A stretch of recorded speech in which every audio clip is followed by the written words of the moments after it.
इस कार्यक्रम के पुण्यार्जक हैं श्री विनीत जैन, श्रीमती सुनीता जैन, श्रेय जैन, अनीशा जैन, दिव्य ज्योति जैन, मास्टर वीर जैन, पंजाबी बाग, श्री मदन लाल जैन, श्रीमती पंकज जैन, अखिल जैन, आंचल जैन, निखिल जैन, दिव्या जैन, आन्या जैन, स्वस्ति जैन, नित्या जैन, लावण्य जैन, रोहिणी सेक्टर 26, द्वारकाधीश, दिल्ली। श्री प्रदीप जैन, श्रीमती संगीता जैन, प्रतीक जैन, राधिका जैन, शुभम जैन, प्राची जैन, रेयांश जैन, वियाना जैन, दिविता जैन, नोएडा। श्री कुलदीप कुमार जैन, श्रीमती मंजू जैन, गौतम जैन, परवीन जैन, कबीर जैन, रुबानी जैन, DLF।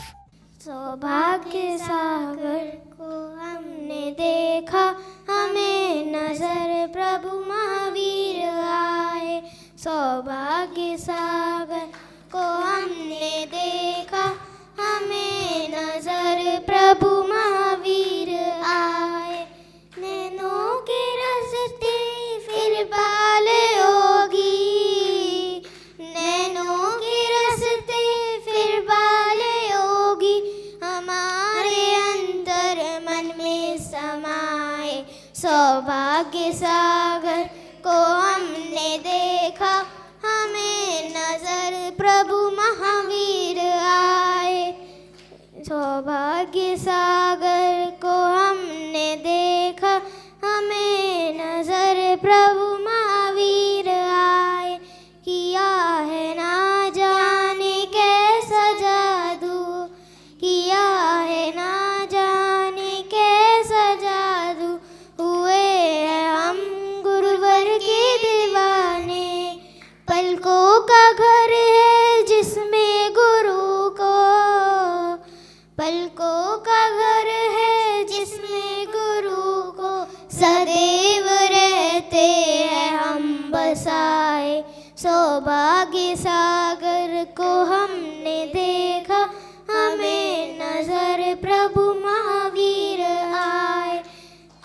गुरु मेरे श्रद्धा के मंदिर में तुम सुंदर सी मूरत हो। मन करता है कि सारे जहां को भूल जाऊं, मैं भूल जाऊं।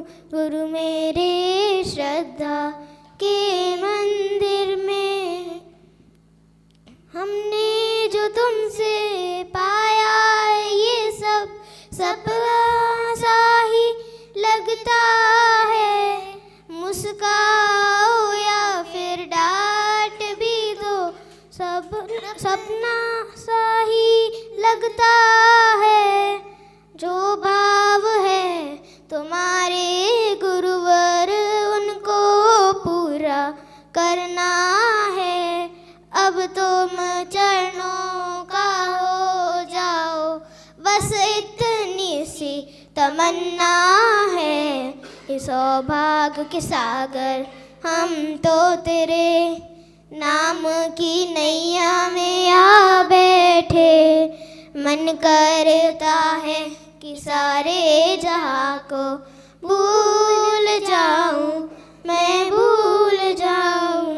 गुरु मेरे श्रद्धा के मंदिर में। नमस्ते।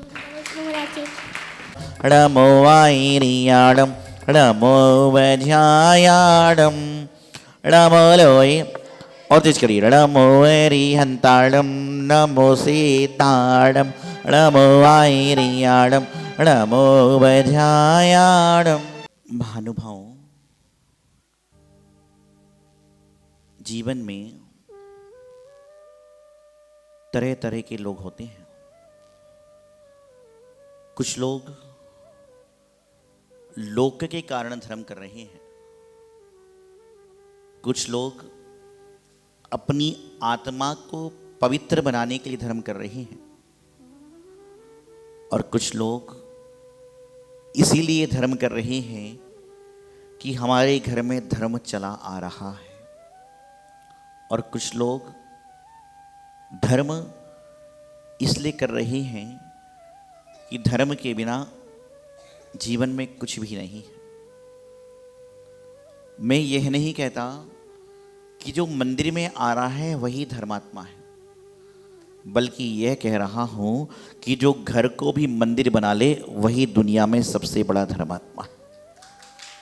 आज कितना भी क्रूर निकृष्ट जीव क्यों ना हो, लेकिन जब वो एक गाड़ी चलाकर जाता है और सामने बिल्ली, चूहा, कुत्ता आदि जीव आ रहा है, तो ये थोड़ी देर को रुकता जरूर है और बचाने का प्रयास जरूर करता है।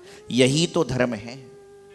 आपका लोगों के प्रति करुणा भाव, लोगों के प्रति मैत्री का भाव, लोगों के प्रति प्रेम का भाव आ गया, मतलब आपके जीवन में धर्म आ गया। रास्ते चलते आप किसी भूखे व्यक्ति को चावल के दाने दे रहे हैं, रोटी दे रहे हैं, पानी दे रहे हैं, तो भी धर्म हो गया। और कितना भी व्यक्ति नास्तिक क्यों ना हो, कितना भी नास्तिक क्यों ना हो, जिसने पूरी जिंदगी मंदिर का मुंह नहीं देखा, गुरुओं को नहीं देखा, जिनवाणी को नहीं देखा, लेकिन वह जब भी अपनी दुकान खोलता है तो सबसे पहले अगरबत्ती लगाता है, और यही अगरबत्ती लगाना तो धर्म हो गया।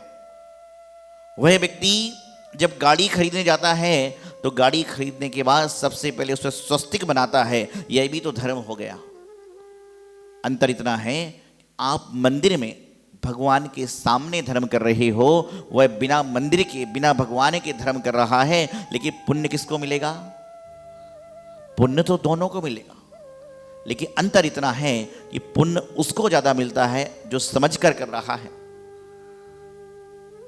जैसे कि कहीं पर कोई सत्संग चल रहा है, वहां से आप गुजर रहे हैं, आगे मालूम चला आधे घंटे ट्रैफिक जाम है, आप गाड़ी से पानी पीने, चाय पीने उतर गए, एकदम से बारिश आ गई, एकदम से बारिश आई, सामने सत्संग हो रहा था, आप उस पंडाल में घुस गए, वहां जाकर बैठ गए। जाने का मन नहीं था, भावना नहीं थी, कुछ भी नहीं था, लेकिन आप वहां पहुंच गए। और आप वहां पहुंचे और 15 मिनट वहां भजन कीर्तन चल रहा है, आप अपने फोन में लगे हो, आपको पता नहीं कौन बोल रहा है, क्या हो रहा है, कुछ भी नहीं है। लेकिन जैसे ही आप बाहर निकलोगे तो जब वहां पर काउंटिंग होगी कि धर्म सुनने, सत्संग सुनने कितने लोग आए थे, तो हो सकता है उसमें आपके नाम की भी काउंटिंग हो जाए, और उसी समय कदाचित कोई दुर्घटना ऐसी घटे कि सारे पंडाल के लोग समाप्त हो जाएं, तो ऊपर जाएगा व्यक्ति तो उसको सत्संगी की संज्ञा मिलेगी। और जिसने जिंदगी भर सत्संग नहीं किया, क्यों, वो किसी कारण से गया, लेकिन जब सत्संग में आ गया तो सत्संगी कहलाएगा, और दुर्जन लोग की संगति में जाएगा तो दुर्जनी ही कहलाएगा। चॉइस आपकी है। चांस एक बार, 2 बार, 3 बार, 5 बार मिलेगा, बार बार चांस नहीं आएगा। चॉइस कीजिए, चांस मिलेगा बार बार। आपकी चॉइस क्या है? आपकी चॉइस ठीक है, आप हर काम, कपड़े अपनी चॉइस से खरीदते हो, भोजन अपनी चॉइस का खाते हो, गाड़ी अपनी चॉइस की पहनते हो, गाड़ी अपनी चॉइस की लेते हो, घड़ी अपनी चॉइस की पहनते हो, आप यहां तक कि बच्चों को स्कूल में भेजते हो, वह भी चॉइस करके, चूज करके भेजते हो। सब कुछ आपकी चॉइस से हो रहा है, लेकिन एक काम तो ऐसा करो जो भगवान की चॉइस है, जो गुरु की चॉइस है, जो जिनवाणी की चॉइस है। 99 काम अपनी चॉइस से करिए, लेकिन एक काम भगवान की मर्जी से करिए, भगवान की चॉइस का कीजिए। ऑटोमेटिक भगवान आपको चूज कर लेंगे और आपको वहां पर बैठा देंगे जहां पर आप बैठ भी नहीं सकते। प्रयास तो कीजिए। लेकिन आज वर्तमान में कुछ लोग मन से कर रहे हैं, कुछ लोग वचन से कर रहे हैं, कुछ लोग तन से कर रहे हैं, धन से कर रहे हैं, और कुछ लोग तो ऐसे हैं कि घर में समय नहीं कटता तो मंदिर में धर्म कर रहे हैं। कुछ ऐसे भी जीव हैं। एक व्यक्ति आया, 2002 की बात है, 23 साल का, 23.5 साल का था, इंदौर में। कहने लगा, महाराज जी मैं सन्यास मार्ग पर आना चाहता हूं, दीक्षा लेना चाहता हूं। मैंने कहा बड़े कमाल की बात है। मैं गुरुजी के पास उसको ले गया। मैंने कहा चाचा जी इनके वैराग्य के भाव हो रहे हैं। वैराग्य कई कारण से होता है, धार्मिक संस्कार से, पूर्व जन्म के संस्कार से, कोई कारण से, कोई कुछ कारण से। तो गुरुजी ने पूछा कि परिवार में कौन कौन है? उसने कहा मम्मी है, पापा हैं, ताऊ हैं, ताई हैं, भाई हैं, बहन हैं। गुरुजी ने पूछा और कौन है? बोले 6 महीने पहले शादी हुई पत्नी भी है। 22.5 साल का आदमी, बोले 6 महीने पहले शादी हुई पत्नी भी है। तो महाराज ने पूछा दीक्षा लेना क्यों चाहते हो? बोले महाराज जी पत्नी से बनती नहीं है इसलिए दीक्षा लेना चाहता हूँ। महाराज बोले इसकी दीक्षा नहीं हो सकती है। बोले क्यों? बोले 6 महीने में पत्नी से नहीं बनी तो दीक्षा लेने आ गया, और 2 महीने बाद मुझसे नहीं बनेगी तो कहाँ जाएगा? कहीं का भी नहीं रह जाएगा, इसलिए ऐसे लोगों की दीक्षा नहीं होती। दीक्षा भाग कर नहीं ली जाती है, दीक्षा जाग कर ली जाती है।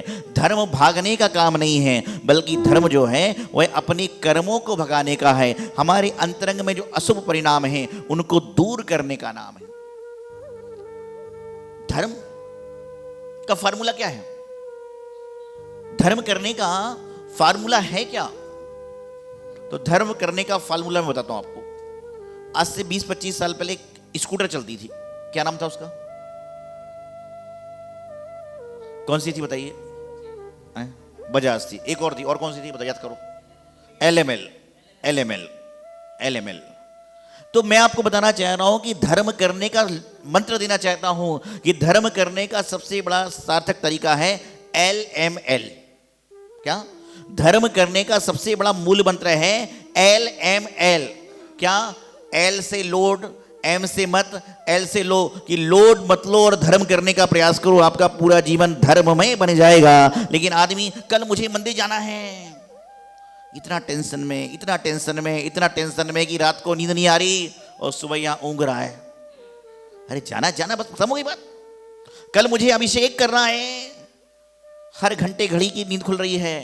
टेंशन फ्री रहो, टेंशन में रहो। भगवान कदर टेंशन लेने का नहीं है, टेंशन देने का नहीं है, बल्कि अटेंशन में रहने का है। जो अटेंशन में रहता है ना वह भक्ति कर पाता है, और जो टेंशन में रहता है वह भक्ति से विमुख हो जाता है। और कई तो चौके पहुंच जाएंगे। कितनी बज गई? 10:30। 11 बजे तक महाराज जी आहार को निकल जाएंगे। अरे नहीं निकलेंगे तो क्या होगा? बोले 11:30 बजे तो मुझे घर जाना है। तू घर जाना भाई, तू महाराज पे क्यों पाबंदी लगा रहा है? तुम तो अपना कर्म करिए। मैं अभिषेक करने तो आ जाऊंगा, लेकिन 8 बजे तक छोड़ दोगे ना महाराज जी? अरे भाई तुम आओ तो पहले, जाने की बात तो बात की है। 8 बजे उसको यहां से छूटना है, चाहे बाहर चाय नाश्ते में 1 घंटा लग जाए चलेगा, लेकिन मंदिर से तो 8 बजे निकलना है। ऐसा ना हो जाए कि मंदिर वाले पकड़ के तुझे सन्यासी बना दें। जिंदगी भाग कर जीने का नाम नहीं है, जिंदगी जाग कर जीने का नाम है। यहां पर शेष से विशेष बनाया जाता है, श्रेष्ठ से सर्वश्रेष्ठ बनाया जाता है। यहाँ राग से बीतराग वैराग्य की यात्रा कराई जाती है, और जो इनको समझ लेता है, जान लेता है, वही धर्म कर पाता है। एक बार 2016 में जब मेरे यहाँ चौमासा चल रहा था, बहुत सारे लोग उस समय आते थे, अभी भी आते हैं। आहार देने बहुत सारे लोग आते हैं। ये वैसे कई बार मैं सुना चुका हूँ और कई बार आप सुन भी चुके होंगे बात। आहार चल रहा था, एक महिला आहार दे रही थी। माता जी लोग आहार कराने जाते हैं, कोई ना कोई होता है आहार देने वाला, कराने वाला। तो उम्र थोड़ी ज़्यादा लग रही थी, तो माता जी ने कहा कि दादी जी थोड़ा सा हट जाइए। उस महिला ने नहीं सुना। माता जी ने कहा आंटी जी थोड़ा सा हट जाइए। उस महिला ने नहीं सुना। माता जी ने कहा भाभी जी थोड़ा सा हट जाइए। उसने चौंक कर कहा क्या आप मुझसे कह रहे थे? 70-75 साल की जो महिला है उसको दादी नहीं सुन रही, आंटी उसे भाभी जी कहने से मंजू जी पहचान गई कौन है। ये तो 2012 से लगी ना साथ में, तो पता ही तो सारा। तो बताना चाह रहा हूं क्या है ये संसार है, यह पता नहीं आदमी क्या लग रहा है। ध्यान रखना, उम्र तुम कागजों में छुपा सकते हो, उम्र तुम इसमें छुपा सकते हो, लेकिन जब मुस्कुराओगे ना तो उस समय बत्ती सी बता देती है कि कितने दांत नकली हैं। मुस्कुराते समय दांत की बत्ती सी बता देती है कि कितने दांत नकली हैं। और कई बार तो, एक बार मैं प्रवचन दे रहा था, एक बुढ़ा आदमी हंस ही नहीं रहा था। मैंने कहा इतना हंस की बात, वो हंस ही नहीं रहा है, ऐसा क्या गम है इसको? बोले महाराज जी मैं हंस नहीं सकता। मैंने पूछा क्यों नहीं हंस सकते? खुल के हंसो। बोले महाराज जी मुझे माफ करो, मैं नहीं हंस सकता। मैंने कहा खुल के हंसो। अरे बोले महाराज मैं ज्यादा हंस दूंगा मेरी बत्तीसी बाहर गिर पड़ेगी। नकली दांत है, बत्तीसी बाहर गिर पड़ेगी, सारी उम्र का तरबूजा निकल जाएगा। जिंदगी जीने का नाम है। जिंदगी में सारे के सारे लोग अपने हिसाब से काम करते हैं। और आज यदि आपको इंसान का झूठ पकड़ना हो तो 2 तरीके अपना लो, अपने आप झूठ पकड़ जाएगा। कैसे 2 तरीके? कोई माँ अपने बच्चे को लेकर ट्रेन से जा रही हो, अब पता नहीं क्या सिस्टम है, पहले एक जमाना था कि इतने साल तक के बच्चा फ्री और इतने साल के बाद का टिकट, ऐसा कुछ था ना, हाफ टिकट भी होता था। एक माँ, अभी भी है, एक माँ अपने 2 बच्चों को लेकर ट्रेन में जा रही थी। टीटी आया, बोले बच्चा तो बड़ा लग रहा है। बोले नहीं, पहला बच्चा 3 साल का है, दूसरा बच्चा 4.5 साल 5 साल का है, बड़ा नहीं है। टीटी बोला कोई बात नहीं, कोई बच्चे की उम्र थोड़ी छुपाएगा। टीटी बोला कोई बच्चे की उम्र थोड़ी छुपाएगा। तो हो गया काम। इतने में वो महिला स्कूल पहुंची बच्चों का दाखिला कराने के लिए। मास्टर ने बोला बच्चे तो छोटे लग रहे हैं। अरे बोले नहीं, छोटा बच्चा 5.5 साल का है और बड़ा बच्चा 7 साल का है। छोटा बच्चा 5.5 साल का है, बड़ा बच्चा 7 साल का है। मास्टर बोले तो झूठ बोल रही है। अरे बोले मैं क्या झूठ बोलूंगी, एडमिशन कराने के लिए क्या बच्चों के झूठ बोलूंगी। तो मास्टर ने कहा कि जो ट्रेन में तुम सफर करके आ रहे हो, पीछे वाली डिब्बे में बोगी में मैं ही बैठा था और मैंने सारी बात सुन ली थी। पीछे वाली सीट पर मैं ही बैठा था, मैंने सारी बात सुन ली थी। ऐसे ही होता है। और पहले कहते थे ना कि धीरे से बोलिए दीवालों के भी कान होते हैं। और आजकल कहा जाता है थोड़ा आहिस्ता बोलो, पड़ोसियों के भी दरवाजे में सुराग होती है, वहां सब सुनाई दे रहा है। जीवन में सारे के सारे काम को करिए, सारी की सारी क्रियाओं को कीजिए और सारे के सारे काम को करने के साथ अपने जीवन को आनंदमय बनाना है, श्रेष्ठ ज्येष्ठ बनाना है, सर्वश्रेष्ठ बनाना है। तो आपको क्या करना पड़ेगा? अपने जीवन को आनंदमय जीना पड़ेगा। और जो जीवन को आनंद में जीता है उसको कहीं और भागने की जरूरत नहीं पड़ती है, उसको सिर्फ जागने की जरूरत पड़ती है। और जो जाग जाता है वह धर्म से भागता नहीं है, और जो जागता नहीं है वह धर्म से भागता है। भगवान महावीर स्वामी का धर्म कायरों का धर्म नहीं है, बल्कि वीरों का धर्म है। और यहाँ वीर जो होती है ना, नाम से वीर होना सार्थक नहीं है, बल्कि काम से भी वीर होना आवश्यक है। और गुरुदेव तो हमेशा एक बात कहते थे कि लाख छुपाओ छुप ना सकेगा राज हो कितना गहरा। लाख छुपाओ छुप ना सकेगा राज हो कितना गहरा। और दिल की बात बता देता है असली नकली चेहरा।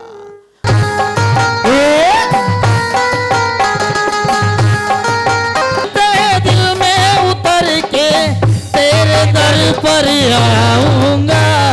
गुरुवर गुरुवर हो मेरे प्यारे गुरुवर, गुरुवर के चरणों में नमन, गुरुवर के चरणों में नमन। इस कार्यक्रम के पुण्यार्जक थे श्री विनीत जैन, श्रीमती सुनीता जैन, श्रेय जैन, अनीशा जैन, दिव्य ज्योति जैन, मास्टर वीर जैन पंजाबी बाग, श्री मदन लाल जैन, श्रीमती पंकज जैन, अखिल जैन, आंचल जैन, निखिल जैन, दिव्या जैन, आन्या जैन, स्वस्ति जैन, नित्या जैन, लावण्य जैन, रोहिणी सेक्टर 26, द्वारकाधीश दिल्ली, श्री प्रदीप जैन, श्रीमती संगीता जैन, प्रतीक जैन, राधिका जैन, शुभम जैन, प्राची जैन, रियांश जैन, वियाना जैन, दिविता जैन, नोएडा, श्री कुलदीप कुमार जैन, श्रीमती मंजू जैन, गौतम जैन, परवीन जैन, कबीर जैन, रुबानी जैन, DLF।